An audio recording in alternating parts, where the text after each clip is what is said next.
لیکن اگر کسی کے اختیار میں بہت کچھ ہو، اتھارٹی ہو، پاور ہو، بڑی بڑی این جی اوز کے ساتھ اس کے تعلق ہو، بڑی بڑی اپروچ ہو، بڑے بڑے لوگوں کے ساتھ اس کے تعلقات ہوں، اور ان لوگوں کے ساتھ جو پورے ملک کو چلا رہے ہوتے ہیں، ان لوگوں کے ساتھ اٹھنا بیٹھنا ہو اس کا، ان لوگوں کے ساتھ بیٹھ کے وہ ناشتے کرے، ان لوگوں کے ساتھ بیٹھ کے وہ لنچ کرے، ان لوگوں کے ساتھ بیٹھ کے وہ ڈنر کرے، یہ بات کرنے میں کوئی تھوڑا سا مسئلہ پیدا ہو جاتا۔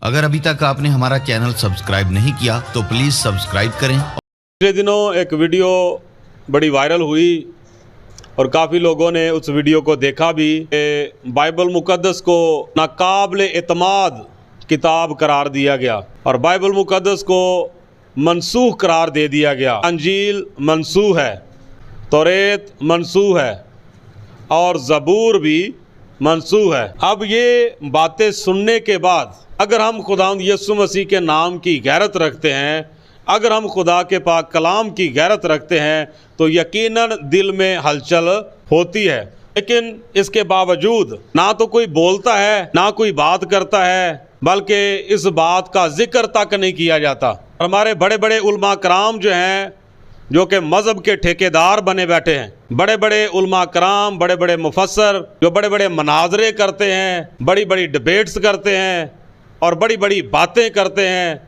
اور بڑے بڑے دعوے کرتے ہیں، جب بات آتی ہے بائبل مقدس کی بے حرمتی کی یا اس طرح کا جب بھی کوئی ایسا ایشو ہوتا ہے تو شاذ و نادر ہی کوئی بندہ اٹھ کے بات کرتا ہے۔ لیکن میرا خیال ہے، کہا جاتا ہے، میں نے سنا ہے کہ اگر برائی ہو رہی ہو تو کوشش کرو کہ اسے اپنے زور بازو سے ختم کرو، روکو اس کو۔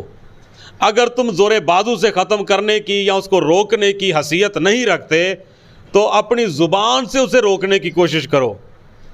اگر زبان چلانے سے بھی ڈرتے ہو، زبان کا استعمال کرنے سے بھی دریغ کرتے ہو یا ڈر لگتا ہے، تو کم سے کم اپنے دل میں اسے برا تو ضرور کہہ سکتے ہو۔ دل میں برا ضرور کرنا چاہیے یا کہنا چاہیے۔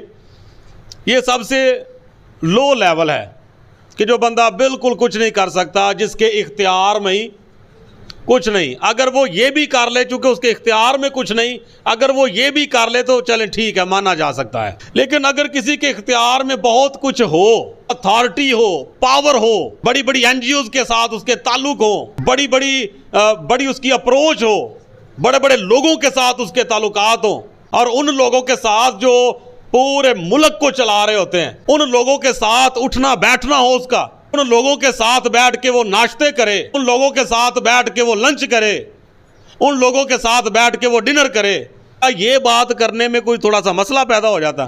اگر اتنا بندہ اپروچ والا ہے، اتنی اس کی اپروچ ہے، تو اگر وہ صرف کہے کہ نہ ہاں میں نے دل میں سوچا تھا کہ غلط ہے، تو کیا یہ ٹھیک ہے؟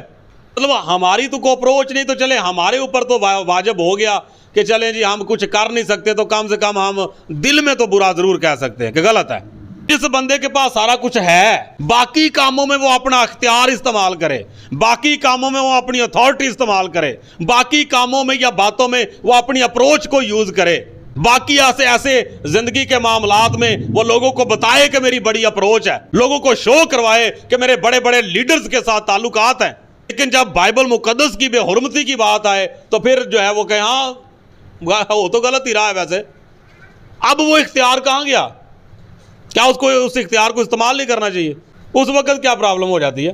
میں یہ سوچتا ہوں کہ جس بچے کو ماں باپ اپنا پیٹ کاٹ کے پڑھاتے لکھاتے اور ایک سرفراز کرتے ہیں یا اس کو اس لیول تک لے جاتے ہیں، اس مقام تک پہنچا دیتے ہیں کہ جو انہوں نے ایک ویژن دیکھا ہوتا ہے، اب جب وہ بچہ پڑھ لکھ کے پتہ نہیں ماں باپ نے کیسے، خود بے شک وہ نہ پڑھے ہوں، ایسے بہت سارے والدین میں نے دیکھے ہیں کہ جو پڑھے لکھے خود نہیں ہیں، لیکن انہوں نے اپنے بچوں کو محنت مزدوریاں کر کے، کمیٹیاں ڈال کے، اپنا پیٹ کاٹ کے، اپنی خواہشوں کو مار کے، اپنی ساری جوانی جو ہے وہ اپنے بچوں پہ لگا دیتے ہیں، اور کل کو انہیں ایک ضرورت پڑے ایک سگنیچر کی، بچہ بولے میرے پاس تو بابا جی ٹائم ہی کوئی نہیں، میرے پاس تو ماما جی ٹائم ہی کوئی نہیں، تو کیا فیل کرے گا ماں باپ؟ تو وہ لوگ جن کے پاس اتھارٹیز ہیں، وہ خادم حضرات، وہ مذہب کے ٹھیکیدار، وہ بڑے بڑے مذہبی لیڈر جو ہیں، جن کے پاس بڑی بڑی پاور ہے، بڑی بڑی اتھارٹیز ہیں، جن کے پاس اختیارات ہیں، آپ کا کیا خیال ہے کہ وہ اختیارات کس نے دیے ہوئے ہیں؟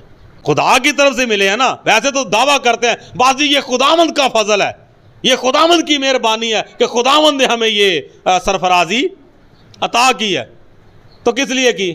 جب اسی باپ کی بات آتی ہے بے حرمتی کی, جب اسی باپ کے نام پر دھبا لگ رہا ہو تو بندہ کہنے نہیں میرے پاس تو نہیں ٹائم. تو ماں باپ کو جب بچے کے بارے میں بڑا عجیب فیل ہوتا ہے تو خدا کو کیسا فیل ہو رہا ہوگا کہ کیا ہے صحیح ہے.